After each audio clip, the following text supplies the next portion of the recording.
one of the things I've learned as a coach over the years, because I used to be, black and white, like it's right or wrong, or it's my way or the highway, and this is what we do, and it one size fits all. And I've really had to learn and bend and be like, it's not one size fits all, and everybody learns different. Yeah. Everybody is coached different. Everybody's heart is different. You've got to get to their hearts. Welcome to the Jamodi Podcast. We are all surrounded by amazing coaches and leaders. So let's get an inside look at not just what they do, but how they do what they do. After all, becoming the best versions of ourselves is Jamodi, just a matter of doing it. Today we are joined by the head women's basketball coach at Texas Tech University, Krista Gerlich. She has an overall record of 343 wins and 199 losses, with head coaching stops at West Texas A&M, UT Arlington, and now at her alma mater, Texas Tech. Since returning to West Texas, she has started to rebuild the program she once played for. She's led the Lady Raiders to the program's first 20-win season and postseason appearance since 2012-2013 during the 2022-23 season. As a Lady Raider, she helped guide Tech to the 1993 NCAA title. She was named to the all-time SWC team and one of the Panhandle's top 100 athletes of the century.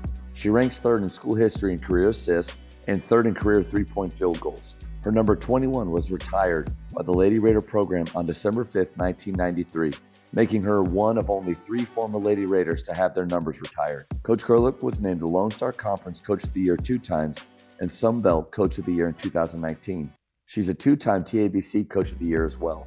Before you hear from Coach, take a moment to subscribe to our podcast and follow us on social media at Jamodi Podcast. Thank you so much for doing this. This is awesome. No, always. I love it. I love that you invited me, and I'm excited to do it. Yeah.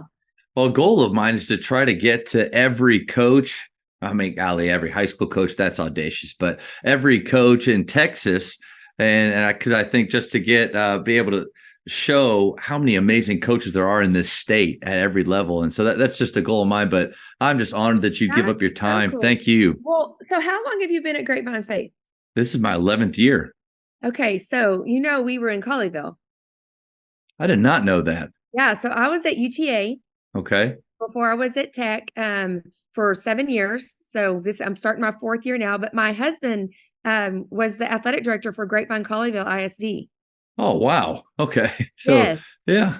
And I'm pretty sure you've had some guys that have played for you. I'm pretty sure at Grapevine Faith that probably have played on 3D. Definitely. Yeah. We've had some guys, Josh Davis, Holt Robertson, Luke Davis. We've definitely had some guys over the years. And so my son, Braden, played for Sean. When did he play for him? So he played for him, when he was from 6th grade through sophomore year. Probably Luke Stiefel. He might know Luke Stiefel. Played for him for a long time. Yeah. But anyway, it was a great experience. Braden had to decide in his sophomore year, like which direction he was going. And he loved basketball. And Sean was doing so great with him, but his knees, he was 6'5" and like 180. He was a 3-sport athlete. So he really wanted to pitch, and he got the old Tommy John thing or whatever. Yeah. So then he ended up just playing football. So okay. Did he have a good experience though with it? Yeah, he did. It was pretty good. Yeah.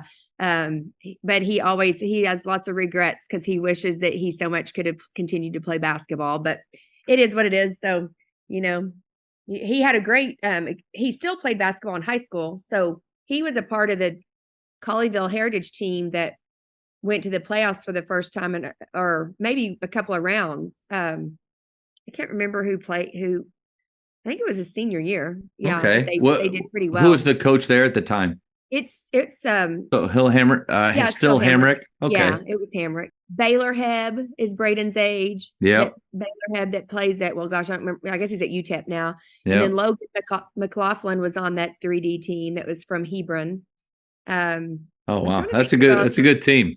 Yeah, it was a really good team. They were fun. But what's the big guy? Byers. For crying out loud. He's an offensive lineman for Baylor, but he played at Colleyville Heritage. He played basketball. He was huge. Oh wow. Yeah. Anyway, So lots of little ties. Yeah. But you've done a great job there. That's awesome. Oh, it's 11 years here. I love the school, I love the mission of it. And I, I, I have no plans to go anywhere else, but also kind of open to wherever God wants me to be. And I've felt like this is the place for, at least this time. My son's a junior here. And so he plays That's basketball. So cool. getting to be a part of his process and things, that's been a lot of fun. So I coached my daughter last year. So she played for me for 3 years. Okay. I So love to hear, if you don't mind, just some tips, some things that you felt like you did well with having that relationship and that interesting dynamic. yeah, for sure. It's it's hard. No doubt, right? And the other piece was that I was coming in, she was at another school. She was at Oklahoma State. So when I was coming in, she transferred to come with me and I Mm. took over a locker room that was toxic, that was needed. I mean, there was a reason the job was open in August, right? So That's late. That's late. yeah, so Yeah. it was really, the first year was really, really, really hard, but it was super awesome in hindsight. It was difficult when you were in the moment, but in hindsight, it was awesome to see her grow Mm. and have to really become just tough. I mean, she had to become tough in every sense of the word. Like, and she had to know how to manage her teammates and yet be loyal to me, but yet Yeah. try to win her She, teammates they over. have to feel like she's one of them, Yes. but then the relationship with you can't be broken. And they know that. So Right. that's a tough line. Yes, yes. But we made it through that year. It was really great to see her. And she really struggled on the court. I put her in some uncomfortable positions because of just who my team was. I didn't trust hardly any of them. I didn't know any of them. I only knew her. So I mean, I put the ball in her hands a lot just as our point guard, not just score it, but as our point guard. And she's not a point guard, but I was Oh, like, wow. but you're smart. Like I know, you know what I want and you're the one I trust. And so it was really difficult, but the next 2 years, so I say the blessing of COVID for our family is that she got a fifth year with me, and her fifth year was by far her best year, and she ended up making honorable mention Big 12, which I was Nice. so proud of. And then she also was the Big 12 Scholar Athlete of the Year for women's basketball, and that my heart was exploding because that's voted on by the other coaches in the league. Hmm. And so for them to respect her and what she was doing in that manner, I thought was huge. And she was the complete package, which is what we're trying to do with Lady Raider basketball. You know, I want every one of our kids to be the complete package on the court, off the court, in the community. And she was definitely representing that. But back to your question, I have so many examples. I was definitely harder on her than others. Hmm. Had many conversations with her in private about that and about just this is the role that we're playing and this is what I need you to do. But the thing that you can always know and rely on is that I love you unconditionally. And so no matter what the situation is on the court at that moment, you can never take that personally because you have the advantage of knowing that when we walk off that court, I'm going to put my arms around, I'm going to love you. Like, no, and you do that for your other kids too, but they don't necessarily believe you, right? They're like, whatever, girl, Yeah. you Yeah. know, so that piece of it was really hard. What I was so proud of her about is she really did handle a lot of things in the locker room that I never knew about Hmm. until after she graduated. And I just thought that really spoke to her commitment of trying to uphold the standards that we had and how we wanted the locker room to look. But she was a really good teammate and trustworthy. And they knew that. And not that they were trying to do anything, maliciously or Sure. against me or anything like that. But everybody's going to have a bad day and Mhm. and it's going to be someone's fault. And it's usually the head coaches. And so she did a really good job of handling it. And they knew it wasn't going to go directly to me. They knew she wasn't the mole, if you will. That's good. Yeah. Yeah. Yeah. So, but yeah, just some really great moments. And I will tell you this too. I really struggled my second year of playing her in front of some people. But she certainly deserved it. She by far was our brains out there, and we were just better when she was on the court. But I was managing some jealousies and different things like that. And my athletic director actually, after one game, he just loved her, and he goes, "Would you just start your daughter?" He was like, "Nobody's judging you. Like, start your daughter." And Yeah. I don't know, for whatever reason, it just gave me permission. Kind of, I just kind of needed that to make sure that I was reading the room right, and that everybody wasn't going to be like, "Oh, she's just playing her daughter, da da da, whatever." And the other piece of it, and I don't know is that, I played at Tech, and we won a national championship, and my jersey's in the rafters. So No that was a pressure, lot. no pressure to Well, your daughter. and I don't think I really realized it that much Yeah. until, people were saying, although I did know, like, because even when I was coaching here when she was little, even when she was like 4, we'd walk up to somebody and they'd go, "Oh, are you going to be as good as your mom at 4?" And she's like, "What?" But she Yeah. remembered that. Yeah. So that was a lot of stuff. So one of the things that people thought would be really cool when we got here is if I let her wear my jersey. And I immediately said to them, I was like, "Absolutely not." And I said, "She's going to blaze her own path here." Yeah. Like, and good Lord, imagine the pressure, of that. And I was like, Yeah. And you're doing your best to manage. You can't control, like you said, you can't control everything your players think. Unfortunately, we can't do that. But you got to do your best to manage their perceptions and what they see. I would imagine having her wear your number would have really made your life hard. yes, yes. I get the whole promotional thing of it and maybe the marketing piece of it, but at the same time, I was like, hell no. I'm not doing Yeah. that to my Yeah. kid. Like, no way. So, and she did, like, she made her own path, left her own legacy, because I was absolutely not the women's basketball scholar athlete of the year. I So was a she good exceeded student, your but I expectations wasn't or a, what you did in some ways. yeah, Yeah. for That's sure. awesome.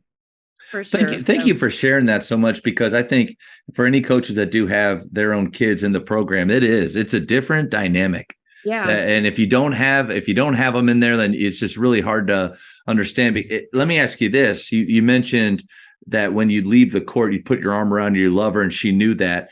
How often did basketball make its way home, or were you guys able to just leave it there and we don't talk Yeah. about it back at No, home? it's hard. It is definitely hard. I definitely the best thing, that one of the good things about college is that she doesn't live with me. True. Yep.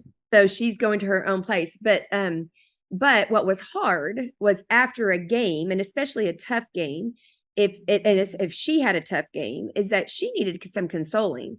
And I wasn't in a place to even do that because I was mad about the game, and not necessarily mad at her, but just Sure. mad at the game. Did I not have to do? So my husband played a really big role in, he was the parent that was always waiting for her after the game. They would usually wait on me too, and we would walk back over here to my offices, and sometimes we would do that, and have a little bit of a conversation. But I would try really hard to, like, if I needed to talk to her about basketball, I called her in my office the next day or whatever, and it was coach player. Like, I need you to come up here. We need to watch film, and I need to da da da da. Like, and then there would be times during the week or whenever that if I needed some mom daughter, I would be like, "Hey, do you want to go to dinner tonight? Or can you go out to dinner with dad and I?" And then just try to be mom. Yeah. We would go shopping some, or, every once in a while I'd have an off day and I'd try to do something with her if she had the time. But so I was a little bit fortunate, but my dad coached me in high school. And again, my mom played an instrumental role because, we would have a tough day and we practiced before school. So my mom was a teacher, and I would be going to class and I would have just gotten my tail worn out for him, the whole time. And he was way scarier than I am, I think. And I would go by my mom's classroom and be like, Dad's so mean or whatever. And she would go, "Do you want to go shopping after school?" And I was like, Awesome. yes. So, you just have to have a balance. And I think what helped me too was the 2 years she played at Oklahoma State. She did not have a good experience there. And I got to go up there and be her mom. Like, and I went up there a lot to some games, and then I would stay with her afterwards, and I would let her vent to me as her mom. But then I would always end it by saying, okay, I hear you. I hear all these things, blah, blah, blah, whatever, console her. And then I would say, now I need to put my coaching hat on so that you can maybe see where he's coming from. Yeah. Because I need to redirect your attitude because your attitude's not good. And we need to redirect it so that you can be in a better space because you can't stay right here. And that was really good for me to have a little bit more empathy for my kids, my players. Nice. Yeah. As a coach to go, they do carry it with them more than you think. And they do see things differently. Cause I'll tell you, as a mom, there were times I wasn't agreeing with the coach, but I had to think about okay, what's he seeing? And I had to ask some really hard questions to Bryn and say, are you doing this in practice? Are you Are you doing this? Are you putting in extra time? And those were hard conversations because the answer wasn't always, yes, I am. Yes, I am. Yes, I am. It was, well, no. And I'm like, then you need to be, so she didn't like it when I took his side sometimes. And I was like, but that's part of it. That's but you're qualified and she knows that you're qualified to do what you're doing. And I think the danger is sometimes when parents that for whatever reason, they're not as qualified, they don't have the experience and sometimes just because you played in high school or you maybe even played a little bit after, that doesn't necessarily mean that And I think the idea, I love those questions of if you and I aren't in practice, what's happening in practice? We can't make those judgments just on what we see in those 40 minutes or 32 for us. And I appreciate the fact that you said that players, it's nice to know that they do handle it. They care and they don't necessarily handle it always the way we want or as hard as us. But I think the idea sometimes is you hear coaches say they just don't care as much as we do. Well, first of all, it's not their job. It's their game. So they need to care an appropriate amount for that. Coaching Landon, what really helped me was every parent meeting every year, I say, the most important thing, parents, you need to tell your kids after games is, I loved watching you play. Don't forget that. And then all of a sudden, he's playing select ball at a higher level. I'm sitting there watching the game, asking some of those same questions that you were, thinking the same things. And then when he came off, I had a decision to make. Do I pounce on him with all the 18 things that I saw, or do I say, I loved watching you play? Yeah. Or sometimes just stay quiet until I figure maybe does he want to hear from me now? Yes. That was a huge challenge. And it ultimately, I think, will help me to empathize with my parents as much as players. Yes. Even for college, the drop off from when you bring your kid and drop them off and leave, that piece of it was empowering for me, or I don't know if empowering is the right word, but I always for years was like, it's okay. They're going to college. This is great. I don't understand. Yes. Cut the cord. Let's go. And then when I dropped Bryn off, I did not get out of the parking lot. And my eyes, I was like, this is real. This is real. You feel like you need to apologize to so many parents that you look down on for how long they held that last embrace. Absolutely. Absolutely. I was like, okay, I have a whole nother respect for you guys. I get it. So, and even, I mean, it's just, it's hard. I mean, it's hard to balance it all, but I will say this, I learned it too. And I mean, I love watching you play is so great. And I think that's even the case as a coach. You love watching them play and you trust them. And, it's hard. It's definitely hard, but don't minimize it. And don't ever, I just appreciate my AD so much for saying, this is special for you. Embrace that. And man, the freedom that he gave you right there. Yes. I mean, I think we all need to really, show gratitude, especially when we have the people in charge, those ADs that really get it and that empower us to make those decisions boldly. I think that's huge. Yeah, absolutely. Hey, and one more little connection I have is Chris Ryburn at Midland Christian is my cousin-in-law. No way. Mm-hmm. Yeah, he's married to one of my sweetest cousins. Like she's like my little sister. Her and her sister are like my little sisters. She's great. I love his whole family. He is, in my opinion, he's one of the best coaches in Texas. I really feel like that. I've heard that. He, before he was on the girls' side at Midland Christian, and so as a boys coach, they were in our district. We kind of had our way with the boys teams for a couple of years. The girls were really good. He moved over, and I remember thinking, I didn't know him, but I remember thinking, oh man, like I wonder what that's going to do. Yeah, they've been kicking our tail ever since. But we have this fun little group with him and 2 or 3 other coaches. I can't believe I'm going to say this. We call ourselves the brothers of the sword and the bots. I'm going to edit that out because they will kill me. But we have on Marco Polo. We just talk with each other like every day as a group. I love it. And he's a part of that. And I don't know, Coach. Maybe I'll leave that in. So can I call him? Can I say that? Go, hey man. Say, hey, how are the bots doing? Okay, I'll do it because he's so great. He comes to our practices sometimes, and he and then my other cousin-in-law who's married to is a Kyle Igo who coaches the boys at Sundown High School, and so they're really tight, and I just love them, and they're so gracious to me, and they come to my practices and they want to learn, and I'm like, okay, you guys are guys and you're coach boys, and I'm like, what can I teach you? But they're so sweet, like they're so great. So, well, to your point right there, though, it doesn't even matter if it's the same sport.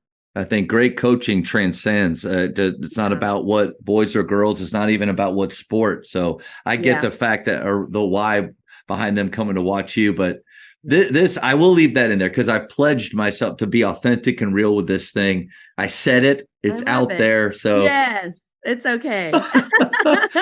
Coach, it's actually very cool, and it talks a lot about the coaching community and how you guys. It's a brotherhood. It's a sisterhood.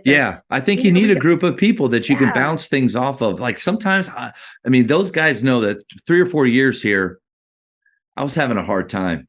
And we all do, but then to be able to voice that to them, to hear them now at different times, and to have that understanding, appreciation for each other. And it doesn't matter what level you coach at. If you care about your players, you care about your program, you're invested, you're going to get hurt sometimes.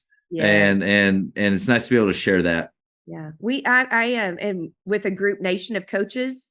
Have you heard of that? No. Okay, I need to get you involved in that. I would love that. Coaches is there's a men's group and there's a women's group, and literally men's and women's. It doesn't really matter. I guess it's basketball. I mean, it's basketball, but only women are on our little group. Well, that's not true. We had a man who was coaching women's join us one time, and maybe he was like, "I'm out too much estrogen." But it's very Christ-centered, and they try to reach out to Christian coaches and just try to give them a support level. And we talk every Wednesday morning, and it's head coaches so there's an assistant coaches group and there's a head coaches group, but all different levels all across the country. There's only 5 or 6 of us on there right now. The men's group is way bigger. It's really big, but that very same thing. We just share each other's trials and tribulations that we're going through. And then we, personal things. I know one of the moms, one of the coaches that I actually coached against when I was at UTA, her son is going through some horrific medical surgeries right now. And, just being there for them while she's still trying to coach her team. And wow, but it's great and then Kelly Kennedy's who runs ours, and she always brings it back and, supports us through prayer. And, you say the name again? Her name is Kelly Kennedy. The name of the group. Nations of Coaches. Okay. And I can get you the information for who their lead guy is. I love that. Yeah. I think, and also, I mean, always with these calls, I love the fact that we get to build relationships and the amount of connections we already have through friends and family and in proximity to here. That's already incredible. The Jamodi podcast is powered by Sideline Interactive. Sideline Interactive is the leading manufacturer for high-quality, innovative scoring tables and LED video display boards that help coaches and schools bring more excitement to fans, create huge fundraising opportunities, and make their jobs easier. Visit sidelineinteractive.com to check out their amazing products. You're a great player. I do think it's really cool, too, that you're back at your alma mater. Like there's got to be something special to that, right? Well, there's 100%. I mean, I know when I played here, I had the ultimate college experience in my eyes. I I won a national championship, which was wonderful with my teammates. And we every year that I was here 4 years, and every year that I was here, the program did something different that the program hadn't done before, and Wow. obviously capped it off with a national championship. And those girls are my sisters to this day, and we've been through a lot. We just celebrated our 30th anniversary of the national championship season, which is crazy because I don't feel that old, but That's right. It time is wasn't that long ago, right? time is ticking. Yeah, but it's crazy to me because we had 12 players on that team, and we've lost two of them in the last 5 years, and that's been horrible to go through. But at the same time, it almost reunited our and just reemphasized the bond that we had as teammates. Yeah. We've always been close, and we've kept in touch. And of course, you keep in touch with some more than others, but going through that illness with Noelle really unified us again, and now we stay in touch even more. So that's super special. And then, like, maybe just a month later, we lost another one, really tragic and sudden, and so it just really hit us all hard. But all that to say that, that was an incredible experience athletically for me all those years ago at Texas Tech. But I also obviously got my degree here, and then I met my husband here. So I literally checked the boxes off, That's right? been good to you. Did Yeah. all the things. Yeah. So when I left here, I was not anticipating coaching college. Oh, I grew up in a high school coaching family. That's what I knew. That's what my husband was, a high school football coach. I was like, that's what we're doing. And we took off and did that for about 5 years. And then I had an opportunity to get into coaching, college coaching, and I took it and really liked it. Didn't have a great experience where I was. And so I actually went back to high school for a year or two, had some kids, and that muddied the water some. And then the opening came back for me to come back to Tech as an assistant. And hmm. that's when I really was like, okay, this is the level that I want to coach at. This is where I had my greatest experiences. And I just feel like the transition for young women from 17 or 18-year-olds to 23, 24-year-olds now Yeah. is so significant that I just really wanted to be a part of that transformation. And then, of course, the basketball piece, right? I mean, coaching back at my alma mater, and it took me a while to get back here, and that's a whole nother story Yeah. itself. And I went through a lot of heartache doing that, Mhm. and a lot of closed doors that I thought maybe that's not in the cards for Hmm. me. But when it happened, finally, it certainly wasn't the experience that I thought I was going to have coming back to my alma mater, especially when I left, Texas Tech. I mean, we left Texas Tech at a really high level. Even when I came back and coached as an assistant, we were rocking and rolling. And the first year that I was coaching as an assistant, we were ranked number one in the nation in regular season. Hmm. Like, it was at the pinnacle, right? And then Coach Sharp ended up retiring, in my eyes, too early, and they went a different direction, and unfortunately had really struggled with getting the right fit in here ever since, until I feel like I got to come back. And I tease Kirby, my athletic director, all the time. I think at my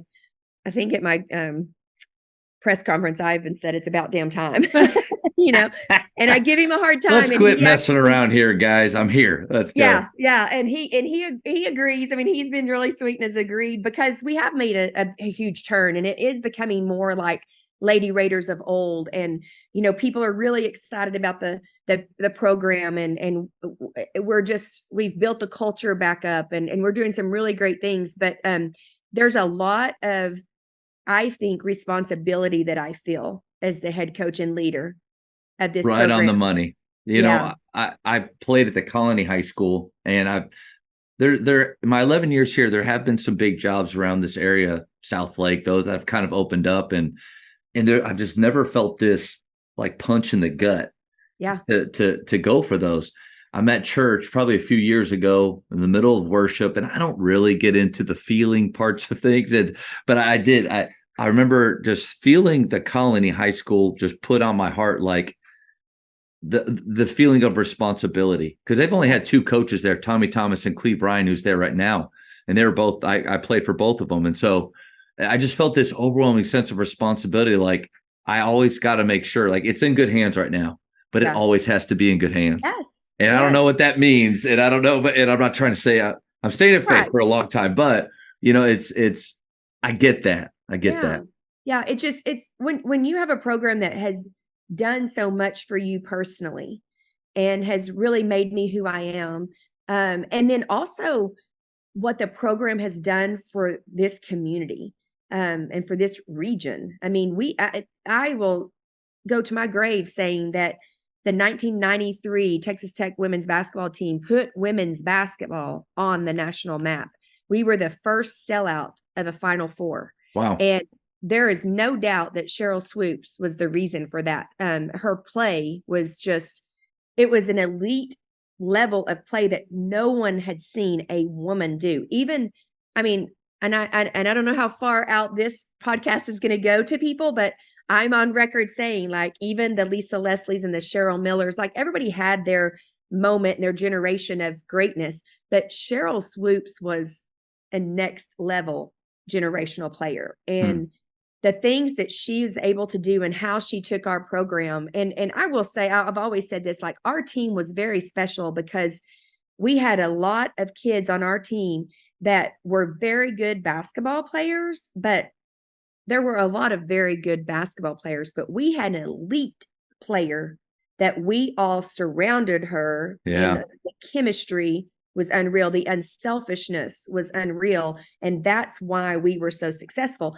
And so to see what that did to this community, I mean, we came back the next day after winning that national championship in Atlanta to 40,000 people in Jones Stadium, the football stadium, welcoming us on April 4th in 93. It wasn't a football game. That's right. They were there. In fact, it wasn't a homecoming game where it's like, yeah, we'll celebrate them. That's no, right. It was legit because the Lady Raiders were coming home that night. And it was during the 1993 men's national championship game. And mind you, there were not cell phones where their dads could be watching the game in That's the stand. right. They were there waiting for us. They missed it for you. That's yes. Right. And so just to know how hard Coach Sharp worked to build this program up, and then for it to slide so quickly downhill when she left, I just felt a responsibility. And I was like, I can do this. And I know I can surround myself with the right people. I know that West Texas will still embrace the Lady Raiders, but we got to get the right Lady Raiders. We got to get the right message. We got to get the right chemistry on the court. We got to get them out in the community. We got to get them being role models. We've got to get them, just inspiring, not just little girls, but people of all ages. I mean, one of our biggest fan groups demographically is the retired community, and they love us. And all of our practices are open. I never have a closed practice, except for shoot arounds, and that's different. Yeah. But we never have a closed practice because what Coach Sharp told me and taught me was, if we give one person a reason to get up in the morning because they want to come watch the Lady Raiders practice, we're going to give it to them.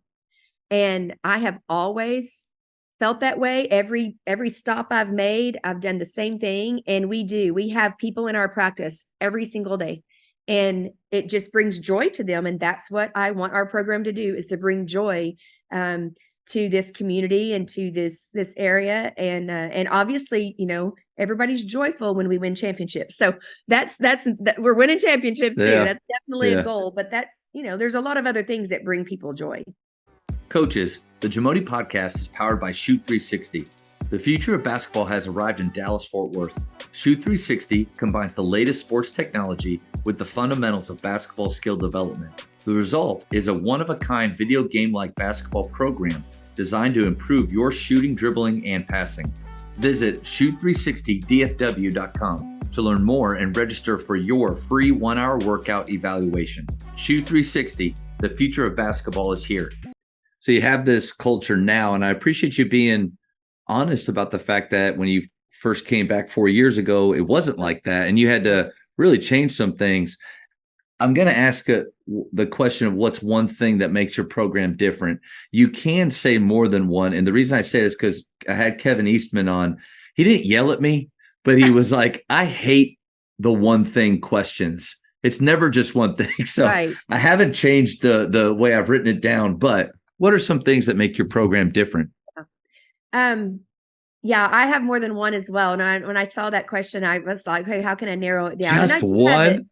I do have it narrowed down to one that I know is unique to Lady Raider basketball, but there's so many other things that add to it as well. And of course, everyone's going to say the family atmosphere and that I unfortunately, I think we use the family environment too much. Like it's a buzzword and we use it too much. Good call. Yep. Yeah. But it's true too. I mean, but I think that every recruit has to come in and see if it's the right family for them. And what does that family environment look like? Because it can look different, and it doesn't have to be all warm and fuzzy for it to be a family. But most families aren't. Most families aren't. Yeah, for sure. And I do think that our community and our fan support, that is what sets us apart, is that the people really love the Lady Raiders as individuals.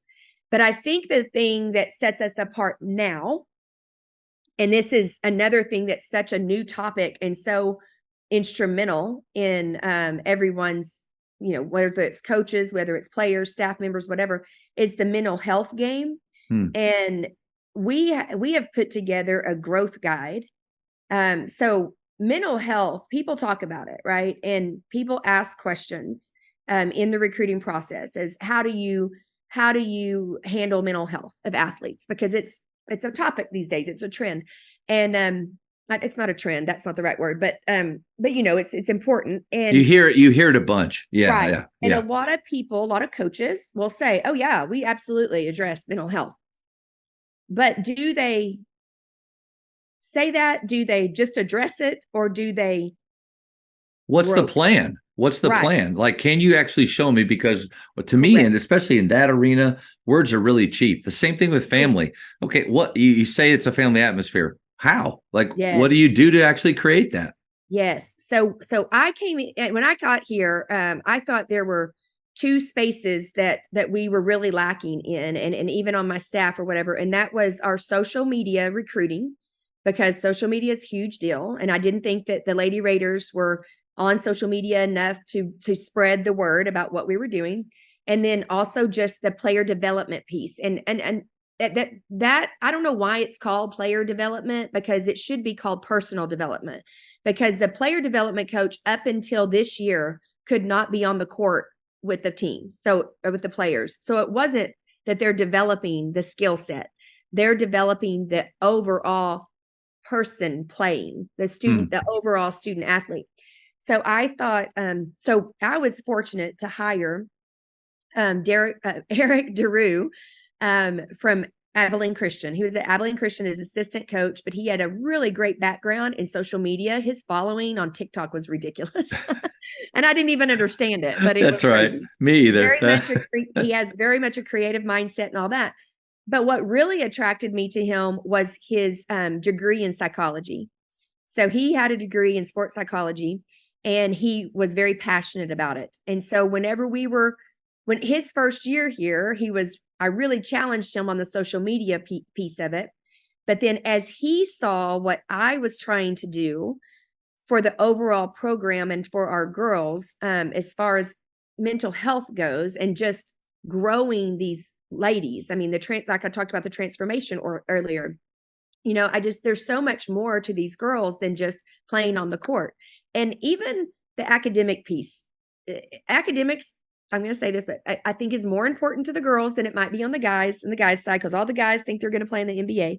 Yeah. The girls don't necessarily think that all the time. And so they're more in control. I think they're more passionate about their academics. But then there's the emotional piece of it. And there's even the spiritual piece of it. And there's just that maturity and growing and becoming your own person and making your own decisions and confidence, like the self-confidence or the lack thereof that young women have, kills me. And I do believe that a lot of it has to do with social media, because that's something I didn't have to deal with. And we didn't have to deal with that in Thankfully, college. we didn't. Yeah, I didn't either. Yep. Yeah, or high school. And Yep. I don't think I really understood the toll or the pressure or the meanness that occurred on social media until both of my own personal kids went through it. And I didn't even know about it at that time. By the grace of God, I had some people in their lives that were teachers and coaches and whatever that they shared with, and they told, ended up telling me. And I was like, that's unreal. Like, I Yeah. can't believe this is happening. And that's why my kids are insecure or not confident or whatever. And it's because, like if a bad picture, like just a bad picture of a kid, of a girl, is put on social media on your sports account, you can make a face. I'm the world's worst. They can't find one good picture of me coaching. I I'm love so that you said animated. that. Yeah.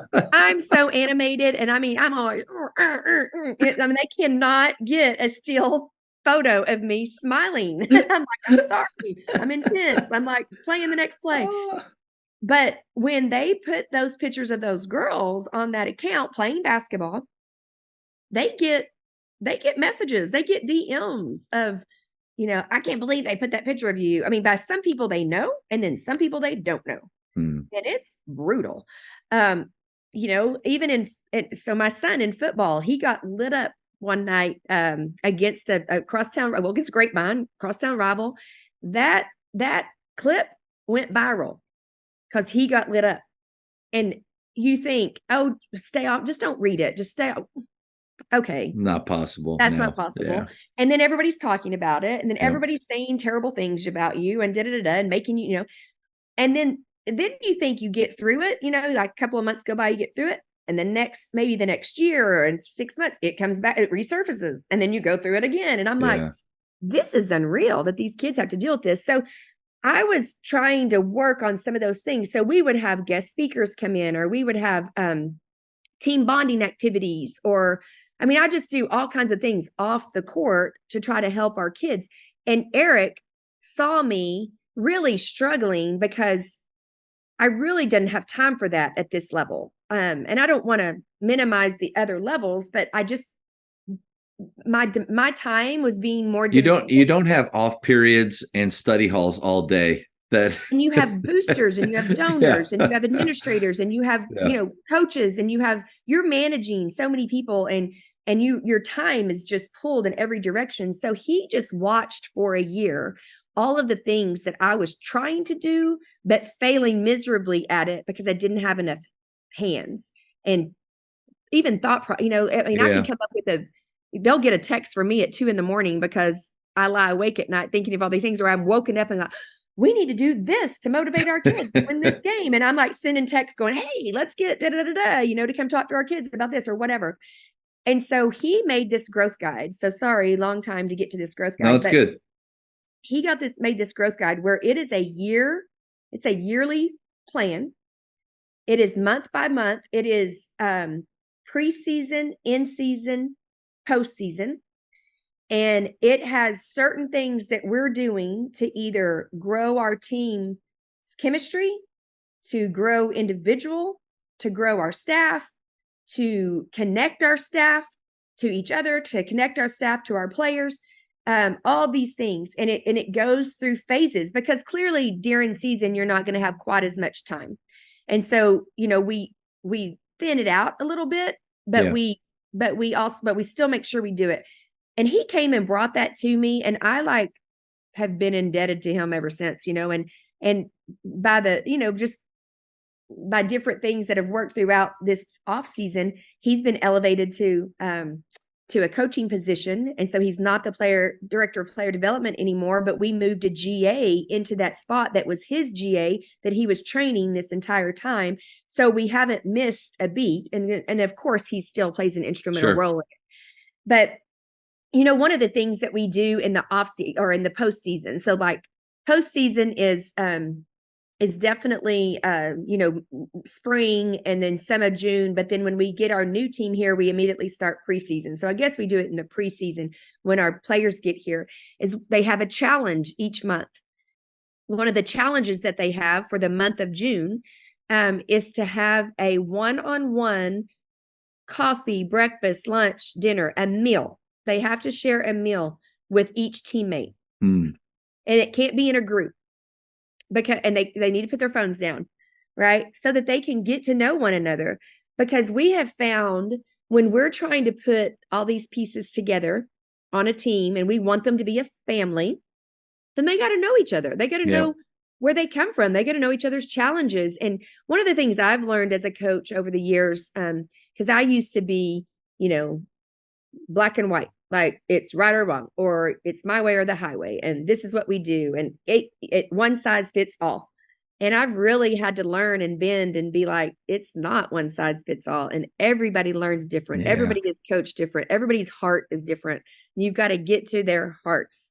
And when did you get that? When did you learn that? Because I feel like I started out in a very similar way and it's still hard. I'll tell you.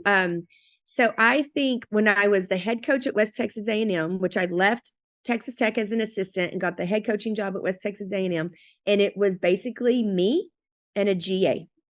So I had to do a lot of things. So I was having to do a lot of this team bonding and getting to learn whatever. And my first probably couple of years, I definitely was trying to prove myself and thought I had to do, I know how to do it. I know what works. Da, da, da, da. And it worked for me. It did at that time until I recruited this really, really good player who was a mom and she had a baby. And I was willing to say, come on and bring the baby and we're going to help you, because I really saw some greatness in her as a player, really wanted to help her as a single mom. I thought that, if she could graduate and get a degree, that was only going to help her and whatever. But with that comes some things. Yeah. And bringing her to Canyon, Texas, where she's from Houston, so she didn't have any help. So I had to enlist some of my friends who loved it, so I had been there long enough to develop a good base for not only our team and our program, but also for myself and people that wanted to help the program in any way. And so everybody instantly fell in love with her daughter and really helped. I mean, they were taking her to church on Sunday mornings to give this player a little break. I would keep the baby on, that's cool. on Thursday nights, and I tried to let her be a college kid in the off season, and Thursday nights were the college nights. Right. And so I tried to show a little compassion and be like, I get it. I want you to go be a college kid, we loved it. Like we absolutely loved it. But in the off season, she didn't show up to a few practices that obviously were mandatory. And her team were like, they were done. They were like, she's not taking this seriously. She's not, she's not, she doesn't care about what we're doing. Like we want to get to the Final Four, the national championship, blah, blah. And so I had to pause at that moment. And I actually had my seniors go look for her after she didn't show up. I go, you two go look for her, find her. Cause we need to find her. We need to help her. We need to see what's going on. Let's find out what's going on. Well, they go and find her and she's just in tears. She's at home with her baby, whatever, but she couldn't get her kid picked up at the right time. And also she had had a tragedy that had happened at home, and her mom wasn't very helpful anyway. And so she just was having a breakdown. She was absolutely having a breakdown. It's all bigger than basketball. Correct. Yeah. Yes. So when they brought her back, they realized it. We had the most amazing team meeting. And I said to them, guys, when y'all have a tough day in basketball, when you have a hard game, when you have a tough day, Coach Gerlich's been on your case, all the things. Who's the first person you call when you walk out the door? And they all, mom, mom or dad, mom, dad. And I said, and what do you do? I go, you just gripe and complain and whatever about Coach Gerlich and how mean she is and how whatever, and she doesn't understand and whatever. And I go, and what does your mom or dad do? you're right, baby girl. Like, yes, she's so mean. She should, they side with you as they probably should at the moment until they put on a different hat, hopefully. But they side with you. They console you, all those things. And I said, what does she do? Who does she call? Yeah. Not only can she not call anybody, she also has this 2-year-old begging for her attention. And that 2-year-old does not understand that mama just went through a 3-hour practice or a game or whatever. And it was so eye-opening to them. Yeah. And to me, that you just have to show a little more grace. Right. And so that to me was like, we got to figure out the shoes that each of our players are walking in. And then along those same lines, we do the riser test, which is somewhat like a personality test, but it's more athletic driven. And it basically shows us how to motivate, how to coach, how to console, how to inspire our players. And we also do it for our staff, because our staff is different too. Like our staff, we're going to have hard days too. And so like, they need to know how I respond after a setback. Do I need space? Do I need to talk it out immediately? Like, do I need somebody in my ear right after a game that we lost and them telling me what we did wrong? Probably not, because I need space. I need a cooling down time. They need to know that about me so that we don't have, but it's been instrumental in us in how we coach our kids. Yeah. So we even have this, I'm going to show you this little cheat sheet, which has our kids on here and how they respond after setbacks. It talks about their mental endurance. It talks about if they're a pressure performer. It talks about their coaching style, how they, and so when a kid makes a mistake and we take them out of the game, do they need instant feedback or do they need a cooling off period? And some of them they need hard coaching. They want blunt. So I know that if they're coming off the game, and I know this about them, I can rip them right on the sideline and I'm going to get them refocused and they're going to be ready to go right back in the game. I've had some players where I just have to give a high five to. They walk to the end of the bench. They get their water. They go sit down, cool off. And then an assistant coach gets in their ear and starts redirecting them and going, what did you do wrong? Like, why do you feel like she took you out? And they know, they just need to be redirected at that time and it needs to be handled. So it's the same standards. We just get there a different way. So that's what I want to make sure people understand is like, we're not giving kids a free pass and we're not treating them differently as far as like holding them to a standard. Like, I'm not going to let them get away without boxing out, if we need to box out, but you just can because some kids will shut down. Like you immediately start pounding them and they don't respond that way, they'll shut down. Then you lose them for the rest of the game. Man, so yeah. It takes a lot to get it, to do it, but it's worth it, and so we talk about mental health a lot. And so that's kind of what sets our program apart is that we have a plan. And head coach is invested in it. So that's huge for us in recruiting. It's huge for us because kids, that's a question that they ask. Every kid I get asks, how do you guys deal with mental health? Wow. That says a lot right there, that it's in every question. And I appreciate you sharing that so much. I think as coaches, we don't want our players to base anything off of hope on the floor. I don't hope that pass will get there. I'm not going to hope that my feet are set. We want to eliminate that word. Yeah. I think what are two ways where coaches do base a lot of hopes at times, how their kids deal with social media and how their mental health is. They just hope it's good. I hope they're all right. I hope that when they see these things that they understand how to navigate and dodge and work through this world. A lot of people will say that players are the same as they were, 20, 30 years ago. And there's some, like you said, that standards have to be held with blocking out. Like that's the same. But what's really different, the phones and everything that's being thrown at them, attacking them, and mental health is different. Yes. And so for us to turn a blind eye or to just hope that that works out, I think you're probably going to be either losing your job or find out that your culture's in a really bad spot pretty quick. Yeah. I just think, kids are different these days. The environment's different. Like there's so many different things, and I would consider myself, I was a very mentally tough player. I could take the coaching, whatever, but it was different back, it was my dad, first of all, which Yeah. I take into account now, that because I realized that he was going to love me no matter what, but all kids don't feel that way about their coach if they don't have the right relationship. Um, I wasn't being hounded on social media by anybody or getting anybody else's opinion or, those types of things. I wasn't reading message boards or anything like that. So it is different, but I just think there's so many things in this world today that are going after our kids that we've got to help them compartmentalize those things and really we have to give them a skill set to handle adversity and to handle setbacks. And I think that's where it's been different, everybody's raising is different.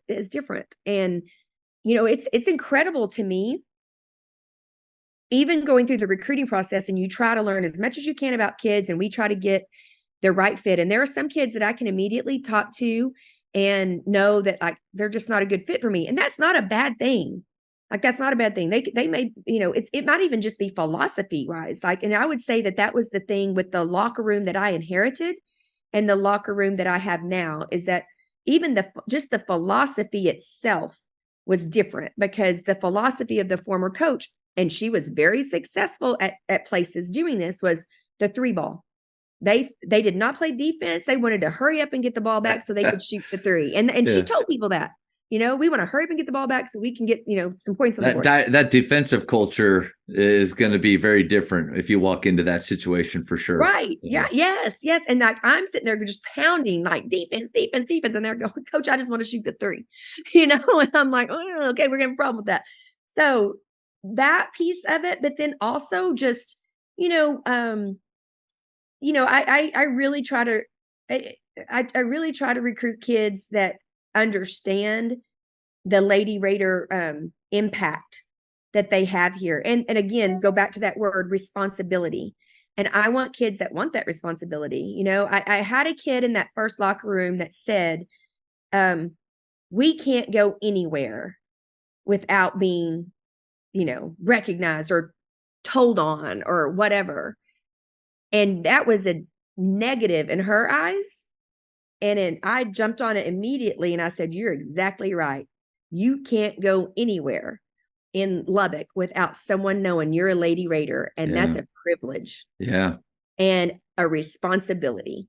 And that's the kids that I want to know that like, we're at a place where they care, and that's who's going to come fill up that arena and buy tickets to support you. And, it's just a different mindset.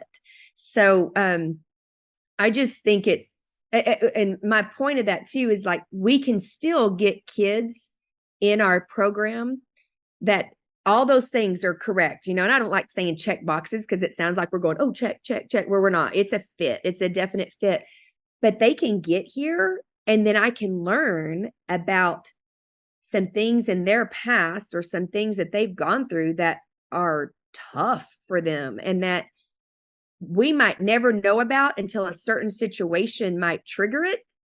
And then it could make the house come crumbling down. And we've had to deal with that. And I think that's where our culture has been built, is that Lady Raiders that have graduated from us now are telling their story and telling other recruits about the compassion that we have, and that we don't just sign them because they're great basketball players, that we see them as people, and that we want to make them the best version of themselves, not just the best player they can be. And this is what I tell people, and I said this of one of the first speaking engagements that I went to when I got the job at Tech. And my dad, who's my biggest fan, was sitting in the stands, and or in the audience, and he was so proud that I was back home doing all this. And of course, probably still in his mind, he doesn't say this to me, but probably in his mind, a little critical of the way I do things, whatever, like maybe. You're too soft, Autumn. You're too soft. Yeah, something along those lines. Well, I said in this speech, whatever that I was doing, speaking engagement, I said, I didn't come here to win championships. Like I came here to build champions. Mm. And he was like, why would you say that? And I was like, Dad, if we're building champions, we're going to win championships. Yeah. We're absolutely going to win championships, but it's a bigger picture than that. Like we're building champions for life. And that's what's really happening here at Texas Tech in the Lady Raider program. And I think go back to the original question, even like that's one of the things that sets us apart. Coaches, the Jamodi podcast is powered by Ballogy. Manage and measure your players' skill development and increase accountability year-round utilizing the Ballogy app. Boost inter-squad competition with drills backed by the National High School Basketball Coaches Association, including a 40-shot Ballogy skills assessment. Please visit ballogy.com/teams for information on how you can provide this resource for your team. And I think it really leads well into the next question, which is you get people that are the right fit. And I understand what you mean by fit. And then you get them on with the growth guide, which is that available for people? Or is that something kind of in-house? It was something that we would probably that we would discuss with you for sure and go through it, but we probably wouldn't bring loud and clear. One of those things we did the work, so we're not going to give you the NDA. there's no store that I can just go buy that. Right. So that no, we haven't published it yet, but maybe when we retire from Texas Tech, we will. I would love to be on the list for that. Yeah, so, but we will absolutely discuss it with anybody that wants to discuss it. So you got that. You got in the riser test. I love that. Just figuring how people learn and how they react to different things. So how does all of that, we're talking about culture, how does that drive the performance of your team? Yeah.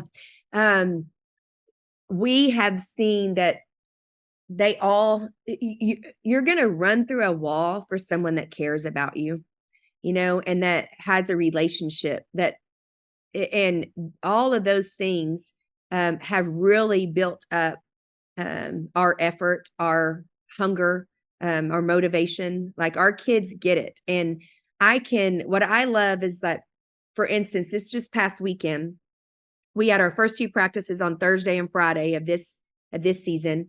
And then our staff went on a staff retreat Friday afternoon and was gone Saturday and Sunday to go through the riser tests of each other and to build our plan for the season and to just spend some time together being excited and getting excited about, getting on the same page for this season.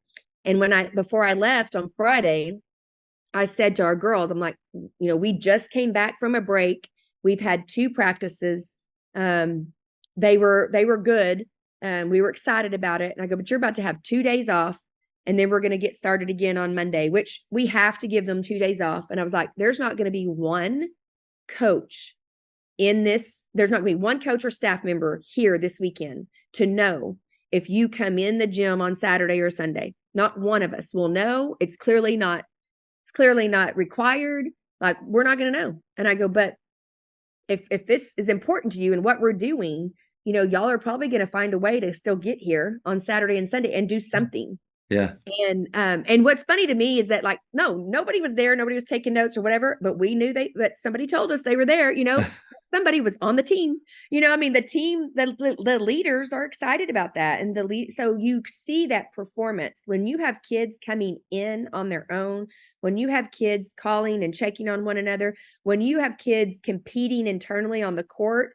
And even when they get beat, they're high-fiving the other girl and saying like, good job, I'm getting that's a good place. Yeah. Yeah. We're becoming player-led.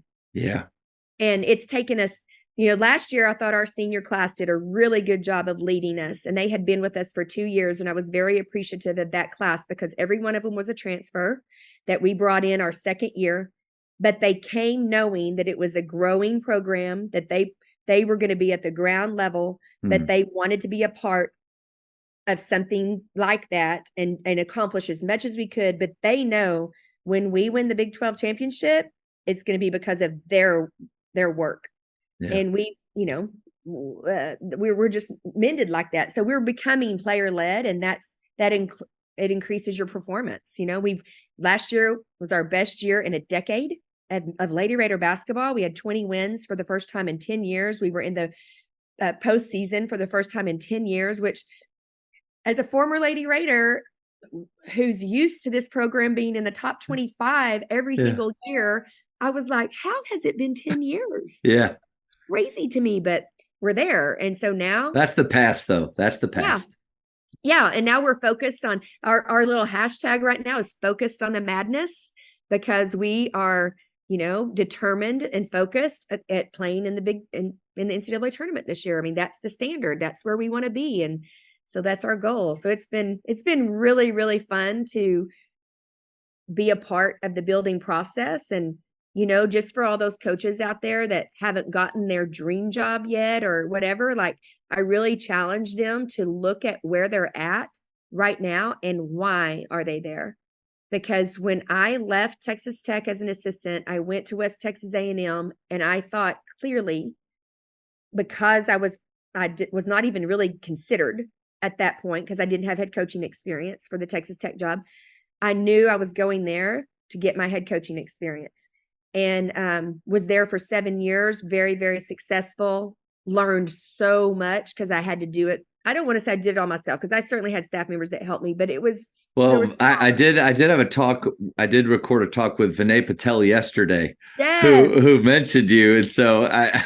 yes. But he I did mean, say he had awesome things to say about you. He was going back and forth from the girls and boys. So I would imagine there are a ton of days where you just didn't have a lot of yeah, help. it was just hard. Yeah, but he's instrumental, and I actually just heard him speak at the I think the TABC? TABC clinic. Yeah, Yeah. And yeah. I went back and watched him on video just for like the other day and was writing down all these things. And there were a few things that we did, that I was like, okay, okay. And he even Nice. mentioned me in that. Like he even said, Coach Girl, I was like, ah.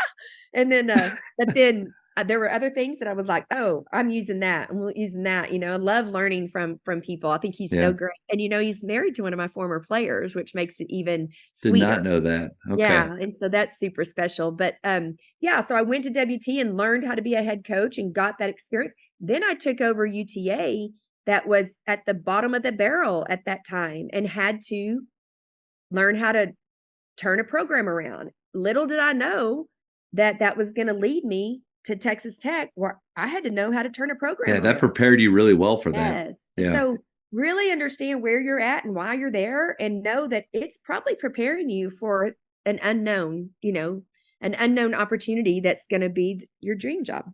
Speed round, quick questions. A lot of people do know you, but after this, they're really going to know you. Okay. All right. Favorite ice cream flavor? Oh, Oreo. Good one. Greatest shooter of all time. Let's go. Let's go. WNBA or female sport, and then I like to hear both. Yeah. Oh, Let's do wow. both.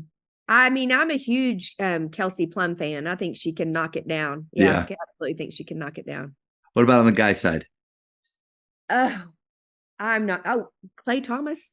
Yeah, Klay Thompson. Yeah. Yeah, Yeah. Thompson. Yeah. Thompson. Yes, I love because he's a catch and shoot guy. It's just Catch so and pretty. shoot. I I always love tell this. players, I was like, if you could, I mean, everybody's shot is different. So it's more important that they become, the word intimate's weird, but intimate with their own shot. They really got to know how it feels good and when it's right. But if you could start from scratch, Klay I Thompson. love the stat of his how many dribbles he takes. I love that stat. Didn't he Like, score like an absurd amount of points with like two like dribbles or yes, yes. And I'm like, that's a shooter. That's a shooter ready. Yeah, James Always shooter Harden ready. is so far the opposite way. That Yeah, yeah, exactly, exactly. um okay, what's your favorite one-liner to tell players? So like if they come back years later and they're like, "Coach, you just used to say this all the time." What do you got? Oh my gosh, that's a good one. I don't You know. can always pass. You can always pass. Yeah, I would need to come back to it. I'm sure they have some for sure. There's no doubt. Texting or talking. Oh, I would like to talk. Best basketball movie of all time. Oh, Hoosiers. I'm a big Hoosiers fan. Okay, for high school, shot clock or no shot clock. So this is I think they need a shot clock. I did not think that in the past, but I think they need one just because of the pace of the game nowadays and everything. However, I will say that the Panhandle and the West Texas girls basketball is has been so good because they don't have a shot clock, and we have extremely good coaches. Yeah. And they know how to teach ball control, possession. Yeah. I mean, they know. And I'm like Joe Lombard, who's the winningest coach in, all of the nation in high school. He, if he gets a 6-point lead on you, you're not winning. I don't care what point it is. If he gets up 6 on you, you're not going to win the game. Yeah. Yeah. And it's not because he stalls. It's because he is going to be efficient and they're going to take fantastic shots. But that being said, we need a shot clock, baby. Favorite holiday? Oh, Christmas. Okay, you're up 3 on defense with 7 seconds left. Do you foul or no foul? I foul. Nice. I foul. What book would you give someone? Oh, gosh. You know what? I actually just bought an extra copy of Sherry Cole's book, Rooted to Rise, because I thought it was so good. And it's just so, I just thought it was taught so many life lessons about relationships. Okay. 2 more. Name a bucket list item you still need to do. I just marked one off this year. My husband and I went on a cruise to Alaska. Oh, how was that? Fantastic, breathtaking. I would want you to do. I mean, I totally would encourage anybody to do that. I would say maybe doing something like, I would love to go to Jerusalem and just see. Yeah, that's definitely on there for me. Yep. Yeah. Okay, last one. We're going to go women's basketball here. Who is the GOAT? Which I feel like I know.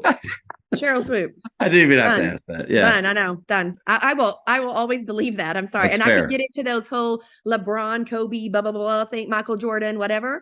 And I'm like, Cheryl Swoops on the women's side. Sorry, hands down. Yep. Yep. Coach, this was so much fun. And I really appreciate you giving up your time. Learning more about your culture. I feel like I love the responsibility that you have as a coach, one, over those players and their well-being, over the program that you have. Like, it's just really inspiring for me. And I really enjoyed this time. Oh, I appreciate it so much. And thank you for saying that. And, there's a lot to be said too, particularly in high school, but obviously in college too, but like, you spend so much more time with your coach than you do even your parent. Yeah. Like, that's how important our job is, So, Yeah. And I know that when I released mine to go, I was like, you have a responsibility to take care of my kid. Yeah, we can't forget that either. Yeah. Like, we can't let basketball. And that's what I felt like from this whole talk with you too, that obviously basketball is important. You were a great player. You won a national championship. You want to win there, but you're building champions. And I love that you said that. Yeah. Well, thank you. I appreciate this so much. I feel like I've known you forever. I love conversations like that. Awesome. Thanks, Coach. And I can't wait to talk to Chris about the bots. I can't wait to get his reaction to it. I hope they don't kick me out because it's not like a secret thing or anything. Tell me anything about it. That's really. Right. Marco Polo a little bit, but yeah, we which that cracks me up. But yeah. Well, appreciate. Coach, yeah, thank you so much. Yes, thank you. Best of luck to you. You too. Thank you for checking out today's episode. Please take a moment to subscribe to this podcast, share it with your fellow coaches, and find us on social media for what's coming up next on the Jamodi podcast. It's just a matter of doing it.